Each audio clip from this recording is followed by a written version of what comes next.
Hi everyone, and welcome to week 4 of ECED 201. This week we are talking about high-quality early childhood programs and the different types of early childhood settings. So first, I just want to talk a little bit about what makes a program a high-quality program. And why is this important? High-quality early childhood programs are important because we know that the early years are a critical time for development and learning. In recent years, there have been an increased demand for high-quality early childhood programs, partially because of advocacy by parents and professionals, partially because of bipartisan organizations advocating for increased funding. These organizations include places like First 5 Years Fund, Too Small to Fail, NAEYC, and DEC, and also because increasing brain science and knowledge about child development has really increased the way that we think about early childhood education as contributing to development. So what makes a high-quality program a high-quality program? NAEYC has identified 10 program standards that they use for accreditation and to define a high-quality program. These are listed here for you, and they include things like promoting positive relationships between children and adults, implementing curriculum that promotes development across domains, including social, emotional, physical, language, and cognitive domains. They use developmentally and culturally appropriate teaching practices. Programs are informed by ongoing assessment. They promote children's nutrition and health. They maintain collaborative relationships with families and with community resources. They support qualified teaching staff with adequate knowledge and skills in child development and learning. They include a safe and healthy environment, both indoor and outdoor. This also includes materials used in the classroom. And they implement policies, procedures, and systems to support staff and personnel. This week, we will specifically be looking at 4 different models of early childhood education, and these are Montessori, High Scope, Reggio Emilia, and the project approach. Just a little caveat, there are many different types of methods and approaches in early childhood education. These are simply 4 of the most popular or most prevalent approaches in early childhood today. So first, let's talk about the Montessori method. This is a very popular approach that's founded on the ideas of Maria Montessori. If you think back to last week when we talked about theories, you will remember some of the theories that Maria Montessori practiced or believed in. The Montessori method includes 5 basic principles. These are respect for the child, the absorbent mind, sensitive periods, prepared environments, and auto-education or self-education. Your book does a really good job of outlining these, but in general, I'd like to focus a little bit on respect for the child and prepared environments. So the Montessori method really respects the child as capable and respects the child as being able to control their learning.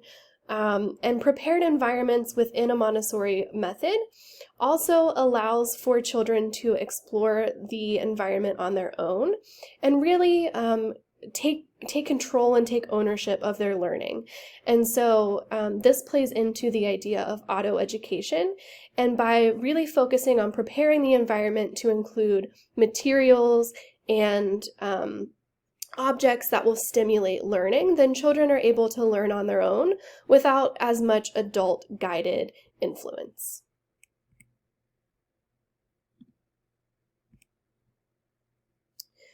Thinking about the high scope model, this model of early childhood education is based on constructivist theories, so thinking back to folks like Piaget and Vygotsky, and it includes 3 basic principles, which are active participation, regular daily planning, and developmentally sequenced goals and materials. Now, unlike the other methods and approaches that we will talk about, the high scope model actually includes a specific curriculum called the high scope curriculum. So this is a very prescribed curriculum that provides teachers with everything they need to know and do in order to be teaching within a high scope model. The curriculum is focused on things like active learning, classroom arrangement, a daily schedule, assessments, and comprehensive curriculum content. The high scope model is very curriculum focused, and it's also very dependent upon a regular daily schedule that's implemented each day. The Reggio Emilia approach is a different approach that is also linked to constructivist learning and theorists such as Piaget and Vygotsky. But this approach was founded by Loris Malaguzzi, and it originated in Reggio Emilia, Italy. That's where it gets its name from. And folks in the community realized that the schools that Malaguzzi was running within the city were really using a lot of new approaches and really getting children active in their learning and active in the community while learning. There are several main tenets to the Reggio Emilia approach, but I've listed just a few here, and those are that learning is based on children's emerging interests. There is no planned curriculum. Like in high scope, you won't find a curriculum that outlines exact practices and a prescribed sort of way of teaching within this approach. Learning is active. Children are capable and competent learners, and as such, educators learn alongside of children. So you're going to also have a lot of child-focused, child-directed learning. You're not going to see a lot of teacher-led activities going on. Documentation of children's work is central to assessing children's learning. Malaguzzi may have some sort of differences with the use of word assessment here, but as we know that we need to be keeping track of what children are learning and basing what we are teaching and the experiences that we're providing based on what children know and are able to do, we document children's work within a Reggio Emilia approach. Within the schools in Italy, they actually had a specific person that would focus on documentation, specifically around children's artwork. And so with this documentation, an example of that might be if a child is drawing a picture, then we are going to, as the educator, approach that child and ask questions about what they're drawing, which might include saying things like, I see you're drawing a picture. Could you tell me a little bit about what's happening here? And then I'm actually going to write down and take notes on the picture itself, on the product itself, what the child is telling me. And I'm going to document the types of language that they're using. And then over time, you end up with a collection of products that essentially serves as a portfolio of the child's learning. Lastly, I just want to mention the 100 languages of children. This is something that Malaguzzi refers to when thinking about the various ways that children express themselves. This is through art, music, inventing, and he maintains that through these 100 languages, children are very capable of expressing themselves, and that we need to listen to the various ways that they do that.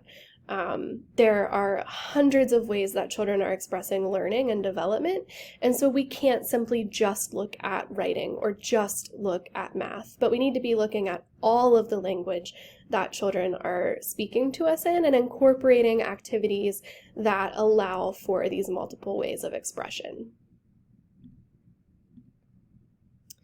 Lastly, we'll talk a little bit about the project approach.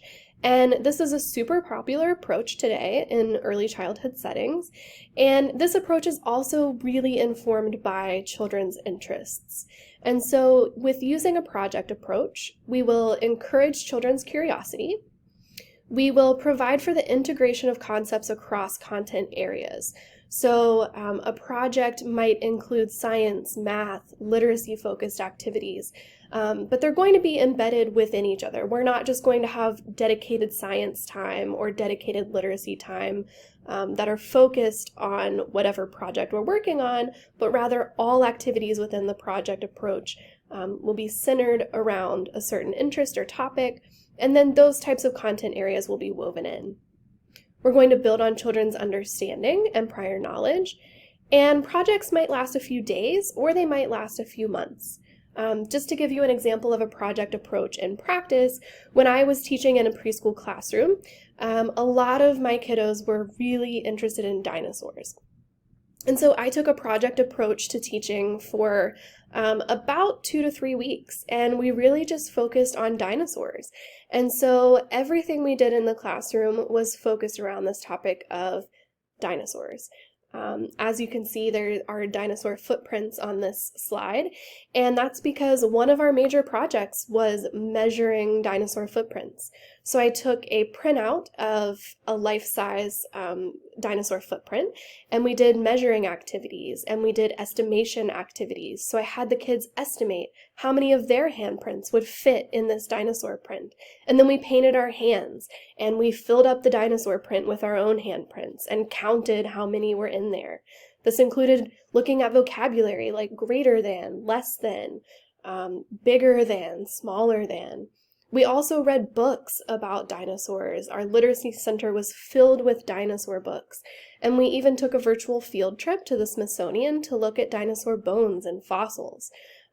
So the project really was a great way to focus on multiple concepts across domains, but on a topic that most of the kids were extremely focused on. And it was really fun. So all of these approaches have various implications for teaching, but really what I'd like to drive home this week is that even though there are all these great models and they each have theoretical underpinnings, one approach or model is not necessarily inherently best, but rather I'd really like to consider the ways that all of these models and approaches allow for evidence-based and best practices to be implemented. For example, we can still embed learning opportunities to support communication during free play in a Reggio Emilia-inspired toddler classroom. Just because we're following a Reggio-inspired approach doesn't mean that we can't embed evidence-based practices like environmental arrangement, for example, which is where I would place a desired item or toy slightly out of reach for a kiddo so that they have to communicate to me that they want it. And that's something that's used a lot with children that need a little bit of extra support to use words, for example, to communicate.